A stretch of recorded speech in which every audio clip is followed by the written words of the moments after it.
Film की शुरुआत में एक अजीब एलियन धरती पर गिरता है। नीचे एक शिकारी ने धमाका सुना और देखने गया। एक चीख गूंजी, उसके कुत्ते भाग गए और वो कभी नहीं लौटा। रेनी नाम की लड़की ने अपनी मरी हुई छिपकली का छोटा सा अंतिम संस्कार किया। घर में माँ से बात की, सौतेले पिता चेस से झगड़ा किया और स्कूल चली गई। अकेली और चुप रहने वाली रेनी को क्लासमेट्स तंग करते थे। जब उससे एक आदमी की आत्महत्या पर पूछा गया तो उसने कहा वो बस गलत समझा गया था। क्लास में सब हंस पड़े। लंच में गिल नाम का लड़का उसके पास बैठा, लेकिन उसने उसे नजरअंदाज किया। घर लौटकर उसने माँ से कहा चेस को छोड़ दो, पर माँ ने मना कर दिया। घर पर रेनी ने अपने सांप ग्रैहम को खिलाया, पर जब चेस को पता चला कि उसने चूहा माइक्रोवेव किया है तो उसने खाना उसके चेहरे पर फेंक दिया। गुस्से में रेनी बाहर भाग गई और एटीवी पर रेगिस्तान में चली गई। वहाँ उसे एक गड्ढे में जंजीरों में बंधा एलियन मिला। जैसे ही रोशनी पड़ी वो चिल्लाया, लेकिन बंधा रह गया। रेनी ने दया में उसकी जंजीरें खोल दी और घर लौट आई। अगली सुबह वो उसी के बारे में सोचती रही। रास्ते में हेलीकॉप्टर उड़ रहे थे। क्लास में उसने एलियन की मदद के लिए लिस्ट बनाई। स्कूल के बाद गिल से कैमरा लिया। घर आकर सामान तैयार किया, बंदूक उठाई और फिर से क्रैश साइट पहुंची। वहां एलियन बेहोश पड़ा था। उसने कैमरा ऑन किया और माँ के लिए एक मैसेज रिकॉर्ड किया, अगर कुछ हो जाए तो। जब वो हिला नहीं तो रेनी ने उसकी टांग से जंजीर खोल दी और कैमरा पास लाने के लिए मुड़ी।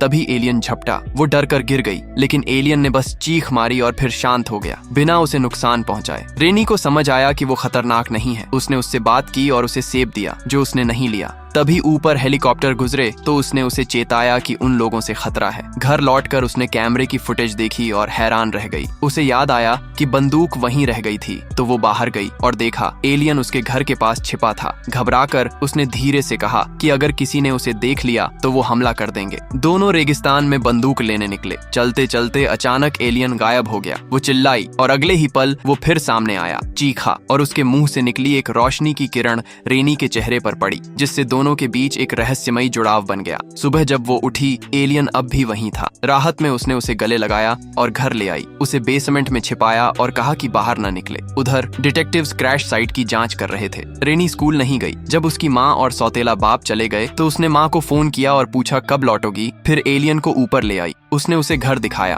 खाना दिया, लेकिन उसने मना कर दिया। रेनी ने उसे अपने पालतू जानवरों से मिलवाया और कहा उन्हें मत खाना, अब वो तुम्हारे दोस्त हैं। उसने उसका नाम क्रोक रखा और गिटार बजाने लगी। जैसे ही संगीत फैला, एलियन के शरीर पर हल्की कंपन हुई। रेनी ने उसे वादा किया कि वो उसकी रक्षा करेगी। तभी माँ जल्दी घर लौट आई तो रेनी ने जल्दी से क्रोक को कमरे में छिपाया। उसे खिड़की से नीचे बेसमेंट में उतार दिया ताकि माँ उसे न देख सके। जब रेनी उसे छिपा रही थी तभी गिल आया अपना कैमरा लेने। माँ ने उसे रेनी के कमरे में भेज दिया। जब रेनी लौटी और पता चला कि वो अंदर है तो वो दौड़ी और देखा गिल वो फुटेज देख रहा था। गुस्से में रेनी ने कैमरा मांगा, पर गिल ने मना कर दिया। बोला पहले सच्चाई बताओ। उसने झूठ कहा कि वो जानवर का वीडियो बेचने वाली थी, पर गिल नहीं माना और बहस बढ़ गई। तभी माँ अंदर आई, कुछ गलत समझी और बोली दरवाजा खुला रखना। उसके जाते ही गिल फिर बोला दिखाओ क्या है। रेनी उसे बेसमेंट ले गई, जहाँ क्रोक अंधेरे में खड़ा था। गिल डर से बेहोश हो गया। होश आने पर वो भागने लगा, पर रेनी ने रोका और कहा कि क्रोक खतरनाक नहीं है। उसने गाना गाया और क्रोक की चमड़ी चमकने लगी। गिल ने दोनों के बीच का रिश्ता देख लिया। रेनी ने उसे तौलिया दिया और गिल ने राज रखने का वादा किया, पर पास ही डिटेक्टिव्स तस्वीरें ले रहे थे। बाद में रेनी ने फिर क्रोक के लिए गिटार बजाया, पर उसने खाना नहीं खाया। अगले दिन गिल ने कहा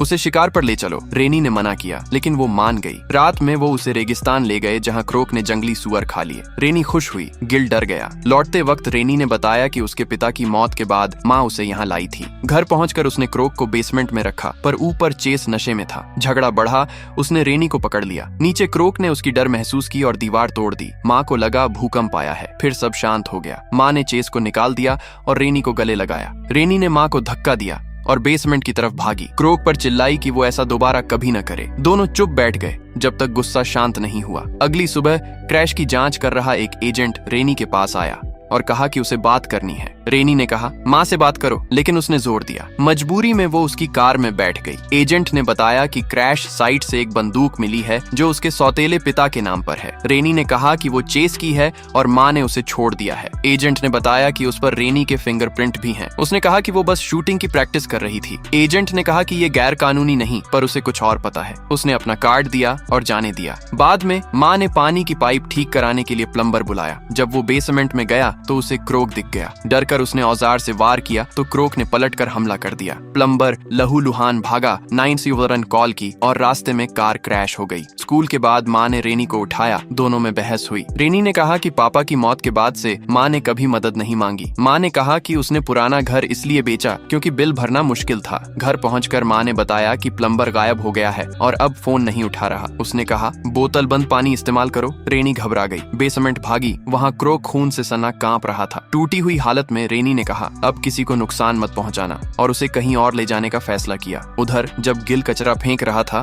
तो एजेंट ने उससे बात की, बोला कि उसे उसकी मदद चाहिए। ये सुनकर गिल बेचैन हो गया। इसी बीच रेनी और क्रोक रेगिस्तान की ओर निकल गए। गिल ने कॉल किया तो उसने कहा हमेशा वाली जगह पर मिलो। मिलने पर गिल ने बताया कि एजेंट कह रहा था क्रोक खतरनाक है और उसे साथ देना चाहिए। गिल ने डरते हुए कहा कि शायद उन्हें क्रोक को सौंप देना चाहिए, लेकिन रेनी ने मना कर दिया। उसने पूछा कि क्या गिल ने कुछ बताया। गिल ने कसम खाई कि नहीं। रेनी ने कहा किसी से कुछ मत कहना और बताया कि वो सौतेले बाप की वैन में क्रोक को रेगिस्तान में छिपा देगी जब तक हालात शांत न हो। गिल ने बताया कि एजेंट ने उसके इमिग्रेंट परिवार को धमकाया है। दोनों ने तय किया कि सामान जुटाने के बाद फिर मिलेंगे। घर पहुंचकर रेनी ने खाना और जरूरी सामान पैक किया, जानवरों को अलविदा कहा, माँ के लिए एक चिट्ठी छोड़ी और चुपके से वैन में बैठ गई। जैसे ही उसने इंजन स्टार्ट किया, उसका सौतेला पिता बंदूक लेकर आ गया। उसने रेनी को घर के अंदर धकेला और जोर से अपनी बीवी को पुकारा। डरी हुई रेनी जम गई। माँ ने समझाने की कोशिश की पर वो नहीं माना। दूर से क्रोक ने उसका डर महसूस किया और घर की ओर भागा। अंदर चेस गुस्से में पागल हो गया, चिल्लाया कि रेनी की वजह से उसकी पत्नी ने कभी उसे प्यार नहीं किया। माँ ने चीखते हुए कहा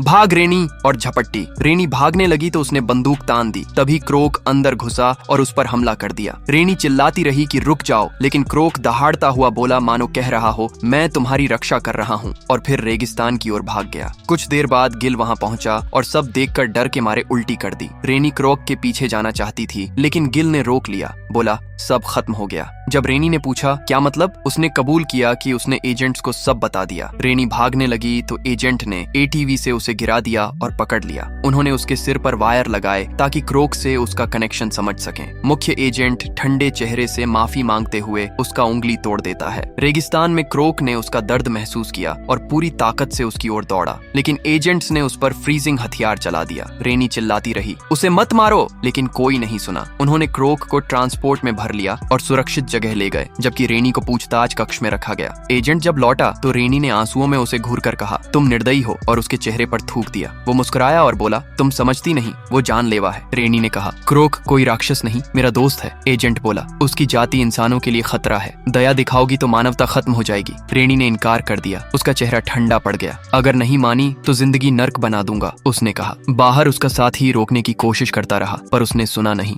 थोड़ी देर बाद रेनी की माँ को लाया गया। हाथ में वही चिट्ठी थी। आंखों में आंसू लिए बोली रेनी जो लिखी वो सब सच है, माफ कर देना, मैं तुझे कभी समझ नहीं पाई। रेनी सन्न रह गई। जब माँ ने कहा तेरे अंदर तेरे पिता का दिल है, उसे कभी मत खोना। इससे पहले कि कुछ और कह पाती, एजेंट ने उन्हें फिर खींच लिया। थोड़ी देर बाद गिल स्टेशन पहुंचा, रेनी से मिलने की जिद में। एजेंट्स उसके जवाब का इंतजार कर रहे थे, जबकि रेनी चुप बैठी थी। टूटी हुई उंगली का दर्द असहनीय था, लेकिन उसने उसे दबाया। उम्मीद थी क्रोक महसूस करेगा। कुछ नहीं हुआ तो उसने दूसरी उंगली तोड़ दी। दर्द से वो चीख उठी और उसी पल क्रोक ने दहाड़ मारी। जंजीरें तोड़ दी, अलार्म बज उठे, गोलियां चलने लगीं। क्रोक दीवारें तोड़ता हुआ पूछताछ कक्ष तक पहुंचा और दरवाजा उड़ा दिया। एजेंट्स जमीन पर गिरे पड़े थे। रेनी चिल्लाई रुको, वो मत बनो जो वो कहते हैं। क्रोक ठहर गया, पीछे हटा। रेनी ने गिरे हुए एजेंट की चाबी उठाई और खुद को आजाद कर लिया। दोनों बाहर की ओर भागे, एजेंट की कार की तरफ। तभी मुख्य एजेंट राइफल लेकर पीछे दौड़ा और उसी वक्त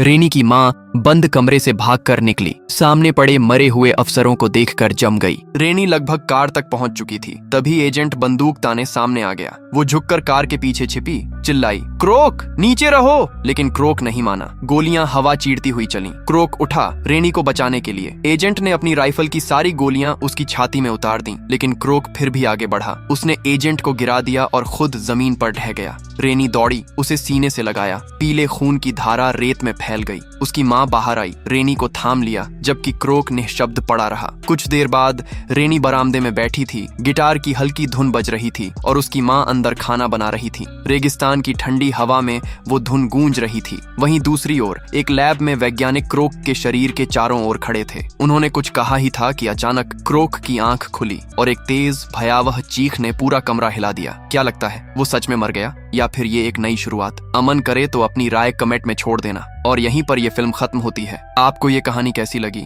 अगर वीडियो पसंद आई हो तो लिखे शेयर और कमेंट में बताओ फिल्म का कौन सा हिस्सा आपको सबसे ज्यादा धमाकेदार लगा। और हाँ, जाने से पहले चैनल को सब्सक्राइब कर लेना ताकि आने वाली ऐसी ही धमाकेदार और रहस्यमयी कहानियों की अपडेट आपको सबसे पहले मिले।